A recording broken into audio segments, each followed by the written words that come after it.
പണ്ട് 1ാം ക്ലാസ്സിലൊരു പാഠം ഉണ്ടായിരുന്നു. പശു നമുക്ക് പാല് തരുന്നു. ഓർക്കുന്നുണ്ടാവല്ലേ? ഞാൻ നിങ്ങളോട് ചോദിക്കുന്നത്, ധ്യാനം നമുക്ക് എന്താണ് തരുന്നത്? നിങ്ങൾക്ക് പല ഉത്തരവുണ്ട്. നമുക്ക് യേശുവിനെ കുറിച്ചുള്ള അറിവ് നൽകുന്നു, രോഗസൗഖ്യം നൽകുന്നു, ആത്മശക്തി നൽകുന്നു, അങ്ങനെ പറയാമെങ്കിലും ധ്യാനത്തിൽ നമ്മൾ പ്രതീക്ഷിക്കേണ്ടത് ആധ്യാത്മിക പ്രബുദ്ധതയാണ്. പ്രബുദ്ധത കിട്ടിയില്ലെങ്കിലുള്ള കുഴപ്പമെന്ന് വെച്ച് കഴിഞ്ഞാൽ, ഈ ക്ലൈമറ്റ് മാറുന്നതനുസരിച്ച് കൊണ്ട് ജീവിതത്തിലെ ക്ലൈമറ്റുകൾ മാറുകയെ, കാലാവസ്ഥകൾ ജീവിതത്തിൽ ഇപ്പം പുറത്ത് നമുക്ക് കാലാവസ്ഥ ഉള്ളതുപോലെ തന്നെ ജീവിതത്തിലും ഈ ദൈവാനുഭവത്തിലും വ്യത്യസ്തങ്ങളായ കാലാവസ്ഥകൾ വരും. ദൈവാനുഭവത്തിലും വ്യത്യസ്തങ്ങളായ കാലാവസ്ഥകൾ വരും. അപ്പോൾ കാലാവസ്ഥകൾ മാറുന്നതനുസരിച്ചുകൊണ്ട് ആൾക്കാർക്ക് എന്നാ സംഭവിക്കുമെന്നറിയാവോ? പ്രബുദ്ധത ഇല്ലെങ്കിൽ, ആധ്യാത്മിക പ്രബുദ്ധത ഇല്ലെങ്കിൽ ഈ ജീവിത കാലാവസ്ഥകൾ മാറുമ്പോൾ വിശ്വാസം തണുത്തു പോകും. വിശ്വാസത്തിന് അങ്ങനെ ഒരു കുഴപ്പമുണ്ട്. വിശ്വാസത്തിന് ഇതുപോലെ തന്നെ മഞ്ഞുമുണ്ട്, അതുപോലെ തന്നെ വേനലുമുണ്ട്. വേനലിൽ വിശ്വാസം ചൂടാവും, അപ്പോൾ അല്ലെങ്കിൽ വിശ്വാസം തണുത്തു പോകും. മരവിച്ച വിശ്വാസം എന്ന് പറയും. അതിൻ്റെ കാരണം പ്രബുദ്ധതയില്ലാത്തത് കൊണ്ടാണ്. ആധ്യാത്മിക പ്രബുദ്ധതയില്ലെങ്കിൽ ആൻറ്റി ക്ലൈമറ്റ്സ്, എതിർ കാലാവസ്ഥ വരുമ്പോൾ വിശ്വാസം തണുത്തു പോകും. അങ്ങനെ തണുത്ത വിശ്വാസം, അങ്ങനെ ഒരു ബൈബിളിൽ ഒരു വാക്കുണ്ടെങ്കിൽ എടുത്തത് ശ്രുതികട ഹല്ലേലൂയ. മത്തായി 24:12. മത്തായി 24:12. അധർമ്മം വർദ്ധിക്കുന്നതിനാൽ പലരുടെയും സ്നേഹം തണുത്തു പോകും. സ്നേഹം, വിശ്വാസം, പ്രത്യാശ ഒരു ജനറയിലുള്ള ആൾക്കാരാണ്. ആധ്യാത്മിക ജീവിതത്തിൽ ദൈവാനുഭവത്തിൻ്റെ അപ്ഡേഷൻസ് വരണത് ഒരു വ്യക്തിക്ക് ആദ്യം വിശ്വാസം വരും. വിശ്വാസം കഴിഞ്ഞിട്ട് ആ വിശ്വാസം അത് മച്ചുറായി കഴിയുമ്പോൾ വിശ്വാസത്തിൻ്റെ ഫലമാണ് ഈ പ്രത്യാശ എന്ന് പറയുന്നത്. പ്രത്യാശ, ചില വിഷയങ്ങൾ പ്രത്യാശയ്ക്കും അപ്പുറത്ത് വരും.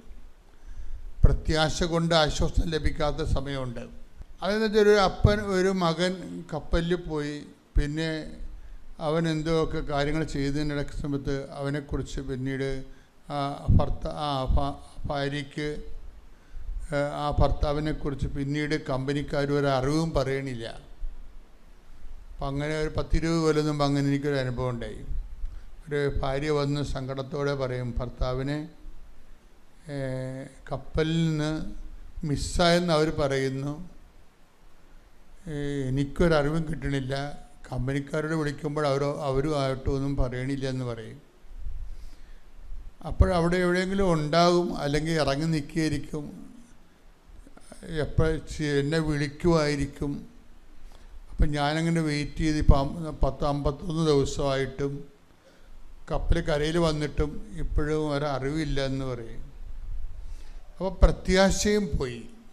ഞാൻ അദ്ദേഹത്തിൻ്റെ അടക്കത്തിന് പോയായിരുന്നു. ആദ്യമായിട്ട് അങ്ങനെ ഒരു അടക്കം ചെയ്യണത്. എന്താ നമുക്ക് കൈ കിട്ടിയിരിക്കുന്നത്? ഒരു കുട്ടിക്കൂറ പൗഡറിൻ്റെ അത്രയുള്ള അതിൻ്റെ അടപ്പില്ലേ, അടപ്പിൻ്റെ അകത്ത് കൊള്ളാണ്ട് ചാരമാണ് നമുക്ക് കിട്ടുന്നത്. അത്രേ ഉള്ളൂ. അവരത് ക്രിമേറ്റ് ചെയ്തിട്ട് ചാരം നമുക്ക് അയച്ചു തരും. എന്നിട്ട് ആ ചാരം എടുത്തിട്ടാണ് നമ്മൾ ഈ സ്റ്റോൾ വിട്ട് 10,000 ആൾക്കാരോട് ഞങ്ങൾ അടക്കാൻ പോയത്. അപ്പോഴാ വൈഫ്, പക്ഷേ ഞാനോർത്ത് ഇവർ തകർന്ന് തരിപ്പ്. കാരണം 3 കുഞ്ഞുങ്ങളാണ് ഉള്ളത്. അവർ കഴിഞ്ഞ മാസം ഇവിടെ വന്നിട്ടുണ്ടായിരുന്നു, എത്രയോ വർഷങ്ങൾക്ക് ശേഷം. അപ്പം ഞാൻ കുഞ്ഞുങ്ങളൊക്കെ എവിടെയൊക്കെ എത്തി എന്നൊക്കെ എല്ലാം ചോദിച്ചു. ഈ തിരക്കിനാണെങ്കിൽ അവരെ കണ്ടപ്പോൾ അവരോടെല്ലാം ചോദിച്ചു. ആ ഒരു കാലഘട്ടം കഴിഞ്ഞു, അവർ അതിജീവിച്ചതിനാണ്. ഈ പ്രത്യാശയും പോകുമ്പോൾ പിന്നെ ഉള്ളത് സ്നേഹം മാത്രമേ ഉള്ളൂ. ആരിലുള്ള സ്നേഹം? ദൈവത്തിലുള്ള സ്നേഹം. വിശ്വാസം നമുക്ക് എന്ത് തരുന്നു എന്ന് നിങ്ങൾ എന്നോട് ചോദിച്ചാൽ ഞാൻ നിങ്ങളോട് പറയും, വിശ്വാസം നമുക്ക് ദൈവസ്നേഹം തരുന്നു എന്ന് പറയും. വിശ്വാസം നമുക്ക് എന്ത് തരുന്നു എന്ന് ചോദിച്ചാൽ വിശ്വാസം നമുക്ക് ദൈവസ്നേഹം തരുന്നു. കാര്യം വിശ്വാസം മൂത്ത് അതിൻ്റെ ഫലം നമ്മുടെ ആത്മാവ് അനുഭവിക്കുന്നത്, ഇപ്പം നമ്മൾക്കുണ്ടെന്ന് പറയുന്ന വിശ്വാസം ഈ അനുഗ്രഹത്തിൻ്റെ ലെവലിലുള്ള ഒരു 4ാം ക്ലാസ് വിശ്വാസമാണ്. പല ആൾക്കാർക്ക്, ഞാനെപ്പോഴും ആൾക്കാരെ ട്രീറ്റ് ചെയ്യണത് 4ാം ക്ലാസ് വിശ്വാസത്തിൽ ആ വയസ്സിൽ തന്നെ അവർ 50-60 വയസ്സൊക്കെ ആണെങ്കിൽ ഞാൻ അവരെ ക്യാൻസൽ ചെയ്യും. Why should I waste my time to work with them? അപ്പം നിങ്ങളവർക്ക് എന്തിനാണെങ്കിൽ വലിയമ്മമാരോട് ഇങ്ങനെ ചൂടാകണമെന്ന്? അതല്ല പ്രശ്നം. അവർ 70 വയസ്സായിട്ട് 4ാം ക്ലാസ്സിലെ വിശ്വാസത്തിലാണ് ഇപ്പോഴും ജീവിക്കുന്നത്. എന്നെപ്പോലെ ഒരാൾ എന്തിനാണ് എൻ്റെ അമൂല്യമായ സമയം അവർക്ക് ഇൻവെസ്റ്റ് ചെയ്യണത്? അവരിന്നെ വളരത്തില്ല.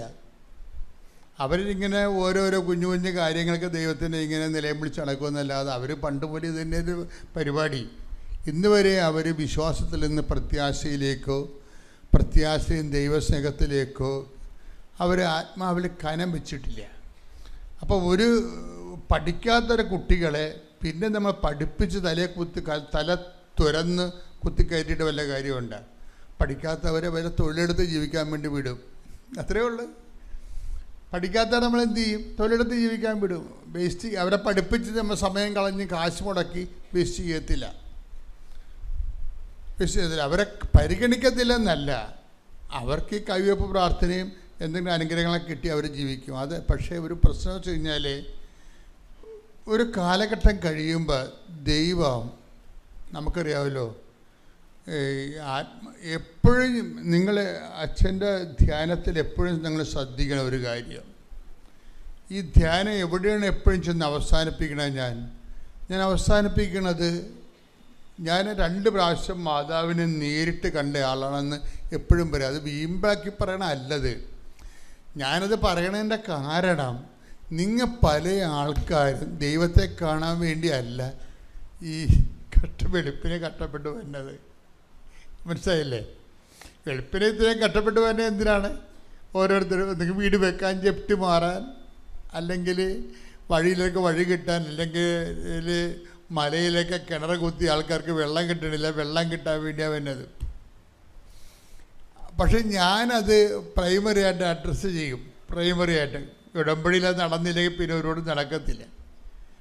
പക്ഷേ എൻ്റെ ഒരു പ്രശ്നം എന്താണ്?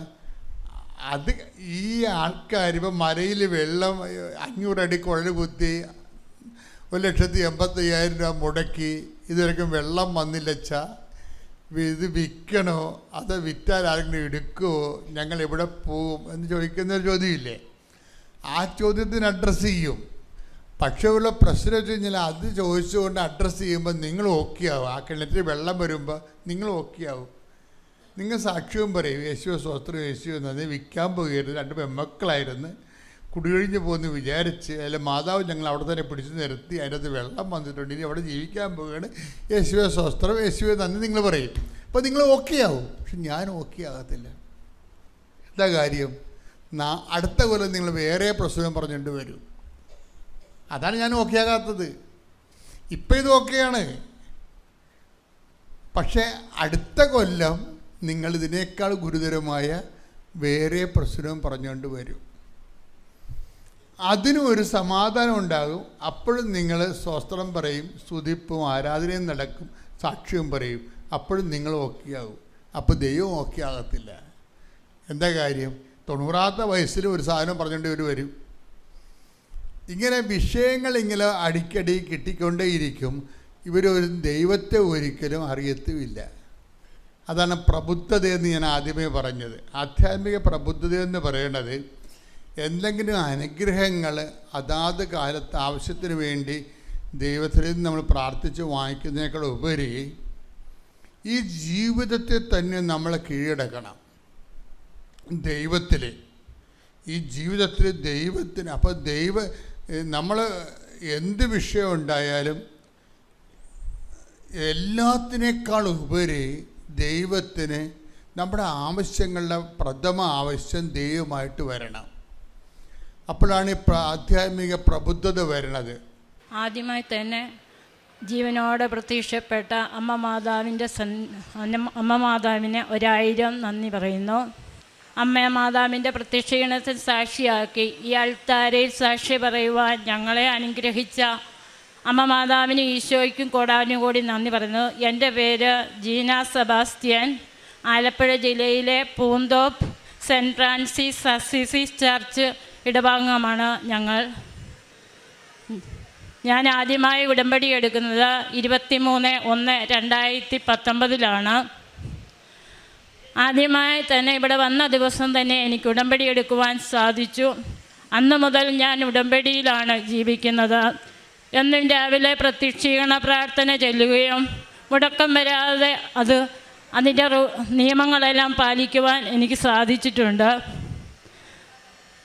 എനിക്ക് സാധിച്ചു തന്ന ഒന്നാമത്തെ നിയോഗമായിരുന്നു എൻ്റെ മകൻ 10ാം ക്ലാസ്സിൽ പഠിക്കുന്ന മോൻ പാസ്സായി കിട്ടണമെന്ന്. സീറോ മെറിറ്റിൽ ജീവിക്കുന്ന അവന് 10ാം ക്ലാസ് പാസ്സാവുക വളരെ ബുദ്ധിമുട്ടായിരുന്നു. ഞാൻ നിയോഗമായി വെച്ചത് അവൻ പാസ്സായി കിട്ടുവാണെങ്കിൽ ഈ അൾത്താരയിൽ സാക്ഷ്യം പറയുവാൻ എന്നെ സാധിക്കണമേ എന്നായിരുന്നു. അതെനിക്ക് സാധിച്ചു തന്നു. അതുപോലെ തന്നെ അവന് അഡ്മിഷൻ കിട്ടാൻ ഒരു ചാൻസും ഇല്ലാതെ വരരുത് മാതാവേ, നീ ഇടപെട്ട് ഒരു നല്ല സ്കൂളിൽ അവന് അഡ്മിഷൻ കിട്ടണമേ എന്ന് പ്രാർത്ഥിച്ചു. സീറോ മെറിറ്റിൽ ജീവിക്കുന്ന അവന് സയൻസ് ഗ്രൂപ്പ് തന്നെ നൽകി മാതാവ് അനുഗ്രഹിച്ചു. 1 രൂപ പോലും ഞാൻ മുടക്കിയതില്ല. അതിന് മാതാവിന് നന്ദി പറയുന്നു. അതുപോലെ തന്നെ +1 അവൻ എല്ലാ വിഷയത്തിനും പാസ്സായി, +2 പാസ്സായി. അത് മാതാവിൻ്റെ തൈലവും കാശുരൂപവും ഉപ്പ് ഉപയോഗിച്ചാണ്. എന്നും എൻ്റെ ഒപ്പം 2019 മുതൽ അവൻ പ്രത്യക്ഷീകരണ പ്രാർത്ഥന ചൊല്ലുമായിരുന്നു. ഞാൻ എല്ലാ ബുധനാഴ്ചയും ഉപവസിക്കുകയും പ്രാർത്ഥിക്കുകയും അവൻ പരീക്ഷയ്ക്ക് പോകുന്ന ദിവസങ്ങളിലെല്ലാം മുട്ടുനിർത്തി നിന്ന് തിരി കത്തിച്ച് കൊന്ത ചൊല്ലി പ്രാർത്ഥിക്കുമായിരുന്നു. എപ്പോൾ അവൻ പരീക്ഷ കഴിയുന്നോ ആ സമയം വരെ ഞാൻ പ്രാർത്ഥനാ മുറിയിലായിരിക്കും. എനിക്ക് മാതാവിനോടും ഈശോയോടും ഒത്തിരി സ്നേഹം തോന്നാറുണ്ട്. എന്നെ ഈ അൾത്താരയിൽ നിർത്തുവാൻ സാധിച്ചതിന്. +1 +2 പാസ്സായി. സീറോ മെറിറ്റിൽ നിന്ന് അവനെ ഇത്രയും അനുഗ്രഹിച്ച അമ്മ മാതാവിന് ഒത്തിരി നന്ദി ഞാൻ പറയുക. ഉപ്പും തൈലവും കാശുരവും അവന് ഞാൻ കൊടുത്തുവിടും. അവൻ അതനുസരിച്ച് പ്രവർത്തിക്കുകയും ചെയ്യും. അതുപോലെ തന്നെ അവൻ ബൈബിള് വായിക്കുമ്പം എന്നും സന്ധ്യാപ്രാർത്ഥന ചൊല്ലി മുടങ്ങാതെ 2019 ഞാൻ ഉടമ്പടിയെടുത്ത നിമിഷം മുതൽ ഞങ്ങളുടെ വീട്ടിൽ സന്ധ്യാപ്രാർത്ഥന മുടങ്ങിയിട്ടില്ല. സന്ധ്യാമണി അടിക്കുമ്പോൾ ഞങ്ങൾ 4 പേരും ഒന്നിച്ചിരുന്ന് കുരിശു വരച്ച് പ്രാർത്ഥിച്ച് ഉടമ്പടി പ്രാർത്ഥന ചൊല്ലിയ ശേഷമേ ഞങ്ങളുടെ മറ്റുള്ള കാര്യങ്ങളിൽ ഞങ്ങൾ പോകാറുള്ളൂ. അതുപോലെ തന്നെ 153 മണി ജപം ഞാൻ എല്ലാ ദിവസവും എൻ്റെ വീടിന് ചുറ്റും മുറികളിലും ഇരുന്ന് ഞാൻ ചൊല്ലി പ്രാർത്ഥിക്കാറുണ്ട്. അരമണിക്കൂർ ബൈബിൾ വായന നടത്തും. അത് തീർച്ചയാണ്. ഉടമ്പടി പ്രാർത്ഥന എന്നീ കൃപാസന മാതാവിൻ്റെ അടുക്കലെത്തിയോ അന്ന് തൊട്ട് ഞാൻ ഉടമ്പടി ധ്യാനം മുടങ്ങിയിട്ടേയില്ല. എല്ലാ ദിവസവും അച്ഛൻ്റെ ത്യോക്കും കാണും.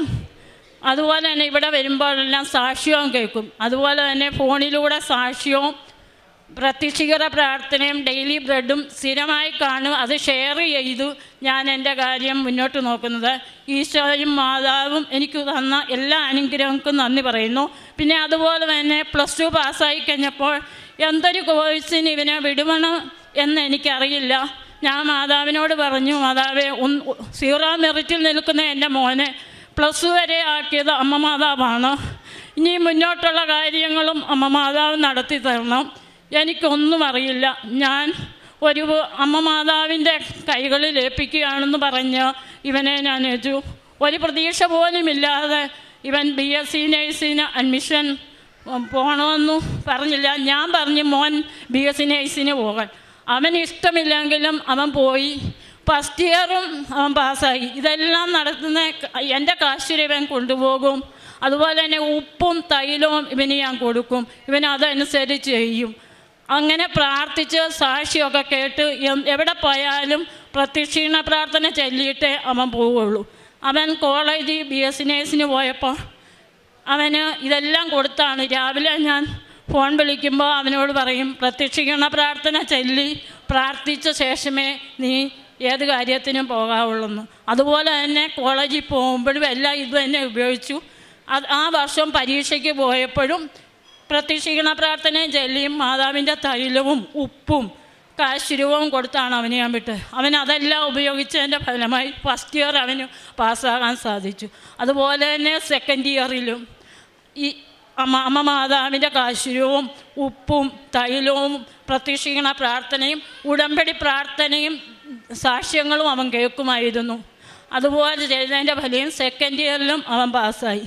തേർഡ് ഇയറിൽ 2025 അവൻ ഉടമ്പടി എടുത്ത് 5/5/2025 അവന് ഉടമ്പടി എടുക്കുന്നിടം വരെയും പ്രാർത്ഥന കണ്ടിന്യൂ ചെയ്യുമായിരുന്നു. എന്ത് പ്രയാസം വന്നാലും എന്നെ വിളിച്ചു പറയും, അമ്മ എനിക്കിവിടെ നിൽക്കാൻ പറ്റില്ല, ഞാൻ വരുവാന്ന്.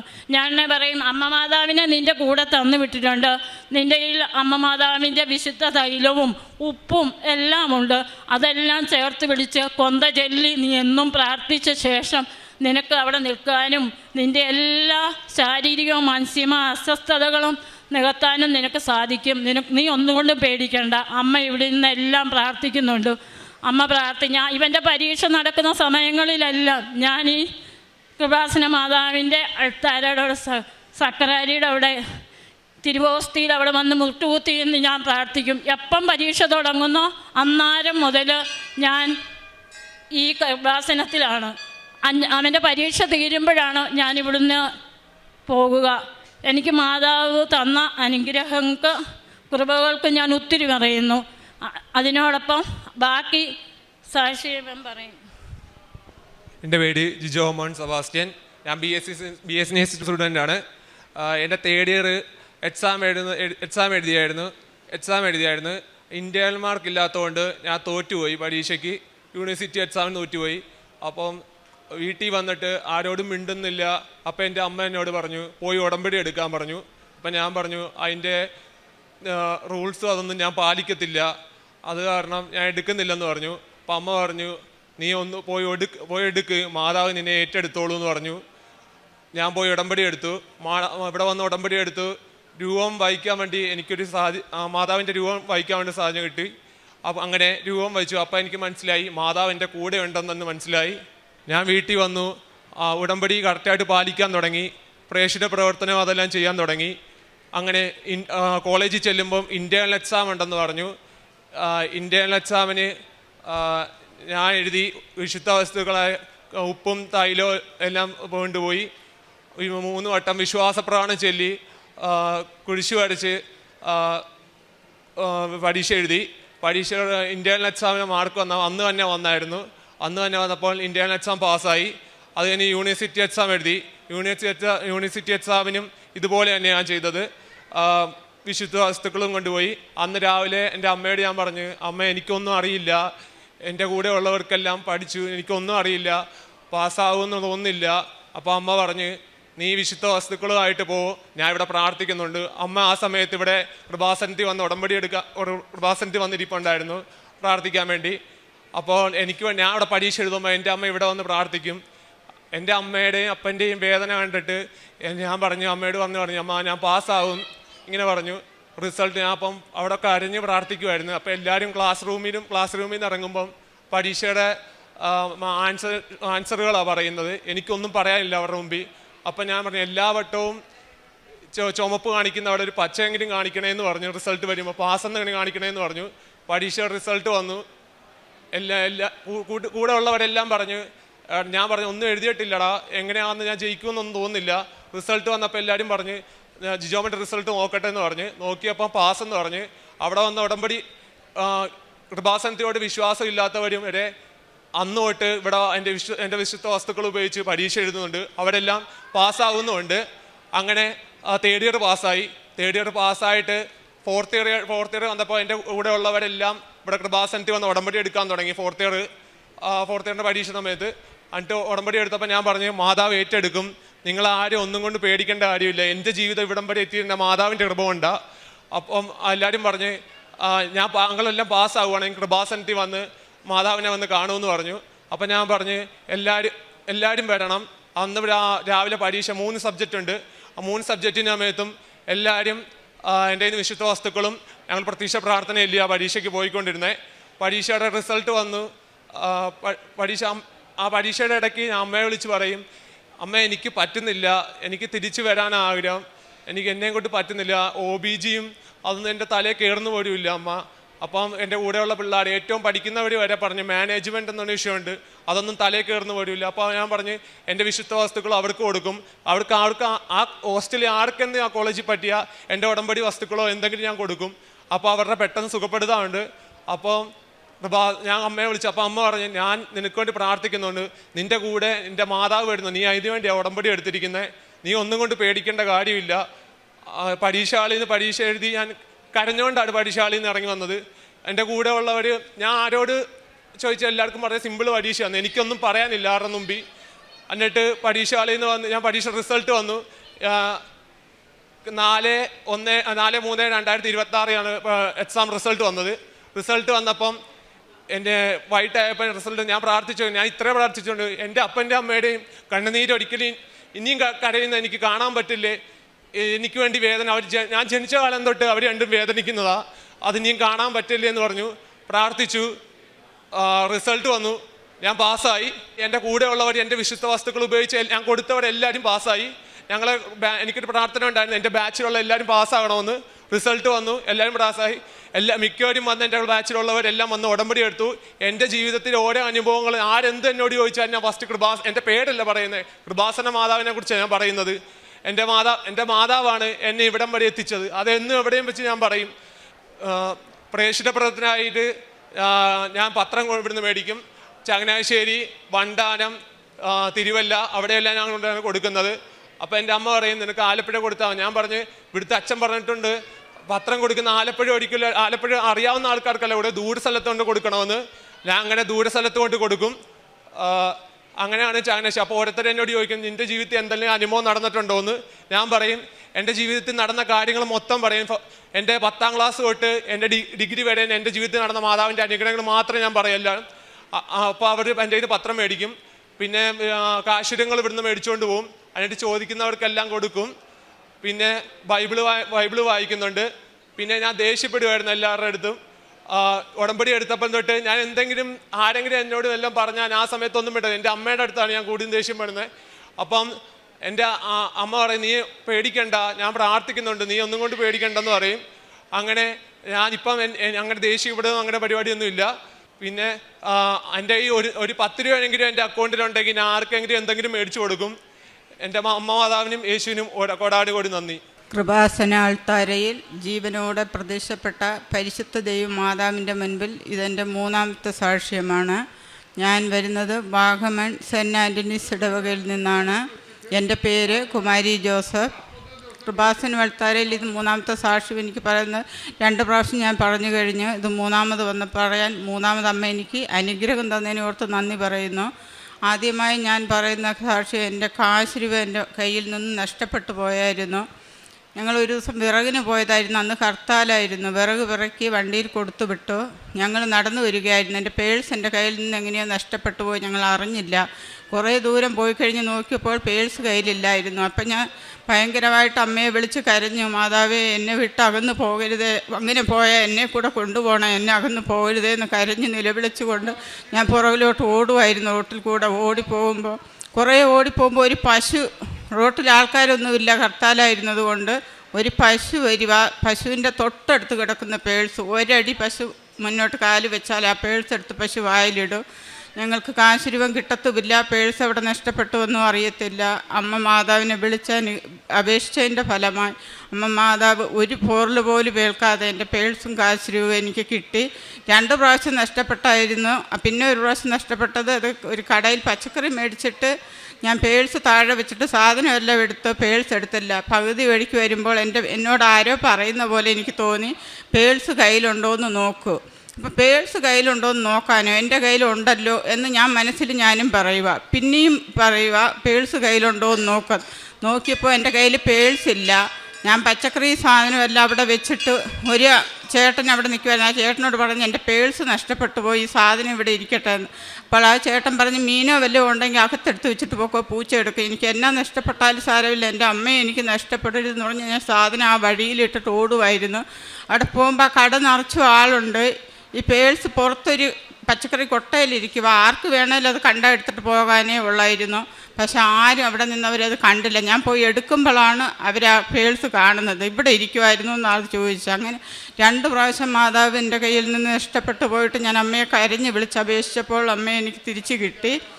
3 പിന്നെ പറയാനുള്ള സാക്ഷ്യം, ഞങ്ങളുടെ വീട്ടിൽ ഭയങ്കരമായ ഉറുമ്പ് ശല്യമായിരുന്നു. ചോറ് വയ്ക്കാൻ പറ്റുകയില്ല, കറി വെക്കാൻ പറ്റുകയില്ല. ചോറ് എടുക്കുമ്പോൾ നിറച്ച് ഉറുമ്പായിരിക്കും, കറിയിലാണേലും അതുപോലെ. പിന്നെ ഞാൻ കിടക്കാൻ പറ്റുകയില്ല. കിടക്കുക എന്ന് പറഞ്ഞാൽ തല തൊട്ട് കണ്ണിലും മൂക്കിലും എല്ലാം കയറി കടിക്കുമായിരുന്നു. എന്തെല്ലാം മരുന്നിട്ടാലും ഉറുമ്പ് മാറത്തേ ഇല്ലായിരുന്നു. എങ്ങനെ തൂത്തുവാരി ഇട്ടിട്ട് ഉറുമ്പ് പൊടി തട്ടിയാലും പിന്നെയും ഭയങ്കരമായ ഉറുമ്പ് ശല്യമായിരുന്നു. ഞാൻ ഉടമ്പടി നമ്മുടെ ഇവിടുത്തെ കൃപാസന ആൾക്കാരെയും തന്നിവിടെ ഉടമ്പടി ഉപ്പ് പ്രാർത്ഥിച്ച് അവിടെ എല്ലാം ഞാൻ വിതറിയിട്ട് പറഞ്ഞു, മാതാവേ ഈ ഉറുമ്പ് ഇന്ന് ഇവിടെ നിന്ന് മാറിപ്പോകണം, ഞാൻ മാതാവിൻ്റെ സന്നിധിയിൽ ഒന്ന് സാക്ഷ്യം പറഞ്ഞു കൊള്ളാമെന്ന് പറഞ്ഞു. പിറ്റേ ദിവസം തൊട്ട് ആ ഉറുമ്പ് പിന്നെ ഈ ഭവനത്തിൽ ഇന്ന് വരെ ഉറുമ്പ് വന്നിട്ടില്ല. പിന്നെ ഒരു പാമ്പിൻ്റെ ശല്യം ഞങ്ങൾക്ക് ഭയങ്കരമായിട്ടുണ്ടായിരുന്നു. അതും ഞാൻ അമ്മയുടെ ഉടമ്പടി ഉപ്പിട്ട് പ്രാർത്ഥിച്ചു. അതിൻ്റെ ഫലമായി പിന്നെ പാമ്പിൻ്റെ ഉപദ്രവം വന്നിട്ടില്ല. ഇങ്ങനെ പലവിധമായ അനുഗ്രഹങ്ങൾ മാതാവ് ഞങ്ങൾക്ക് പല പ്രാവശ്യമായി ചെയ്തു തന്നിട്ടുണ്ട്. ഒരുപാട് അനുഗ്രഹങ്ങൾ തന്ന പരിശുദ്ധ അമ്മ ദൈവം മാതാവിന് ഈശോയ്ക്കും 100 കോടി നന്ദി പറയുന്നു. അതുപോലെ തന്നെ ഞങ്ങൾ പിന്നെ പ്രേക്ഷിത പ്രവർത്തനമായിട്ട് ഇവിടെ നിന്ന് പത്രം വാങ്ങിച്ചു കൊണ്ടുപോയി ഞങ്ങളെ കൊണ്ട് പറ്റുന്ന ഇടങ്ങളിൽ ദൂര സ്ഥലത്തിലെല്ലാം ഞങ്ങൾ കൊണ്ട് കൊടുക്കും. എവിടെ നിന്നില്ല, എവിടെ വേണേലും കൊണ്ട് കൊടുക്കും. ജയിലിൽ ഒരു പ്രാവശ്യം പോയായിരുന്നു. അപ്പോൾ അകത്ത് കയറേണ്ട, ഓഫീസുകളിൽ കൊടുത്താൽ മതി എന്നവർ പറഞ്ഞ് ഞങ്ങൾ കൊണ്ട് ഓഫീസിലെല്ലാം കൊണ്ട് കൊടുത്തു. എവിടെ ഞങ്ങൾ പോയാലും പോകുന്നിടത്തെല്ലാം അമ്മയുടെ ഉടമ്പടി പത്രം പ്രാർത്ഥിച്ച് കൊടുക്കുമായിരുന്നു. എല്ലായിടത്തും കൊണ്ട് കൊടുക്കും, ദൂരസ്ഥലത്തിലെല്ലാം പോയി കൊടുക്കും. പിന്നെ കാരുണ്യപ്രവൃത്തിയായിട്ട് ചെയ്യുന്നത് എല്ലാ മാസവും ഞങ്ങൾ വൃത്തമന്ദിരത്തിൽ പോയി രോഗികളെ കാണുകയും ഞങ്ങളെക്കൊണ്ട് പറ്റുന്ന സഹായം അവർക്ക് ചെയ്തു കൊടുക്കുകയും ചെയ്യും. പിന്നെ എല്ലാ മാസത്തിലൊന്ന് പോയി ക്യാൻസർ രോഗികളെ ആശുപത്രിയിൽ പോയി കാണും. അവർക്ക് ഞങ്ങളെക്കൊണ്ട് പറ്റുന്ന എന്തെങ്കിലും ചെറിയ സഹായങ്ങൾ ചെയ്തു കൊടുക്കും. വീടുകളിൽ പോയി രോഗികളെ കാണും.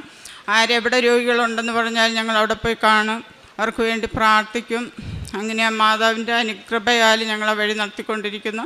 മാതാവിന് നൽകിയ എല്ലാ അനുഗ്രഹങ്ങളും കൃപയ്ക്കും ഈശോയ്ക്കും മാതാവിന് 100 കോടി നന്ദി പറയുന്നു. ഇനി എൻ്റെ മകൾക്ക് കിട്ടിയ അനുഗ്രഹം മകൾ പറയും. എൻ്റെ പേര് പ്രീതി. ഞാൻ ഉടമ്പടി എടുത്തത് ഫെബ്രുവരി 4, 2026 എനിക്ക് 4 വർഷമായിട്ട് ഗ്യാസിൻ്റെ പ്രശ്നം ഉണ്ടായിരുന്നു. കുറേ മരുന്നുകൾ എടുത്തു, എന്നിട്ടും ഒട്ടും കുറവില്ലായിരുന്നു.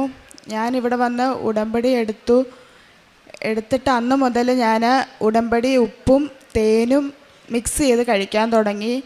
എൻ്റെ എല്ലാ മരുന്നുകളും ഞാൻ സ്റ്റോപ്പ് ചെയ്തു.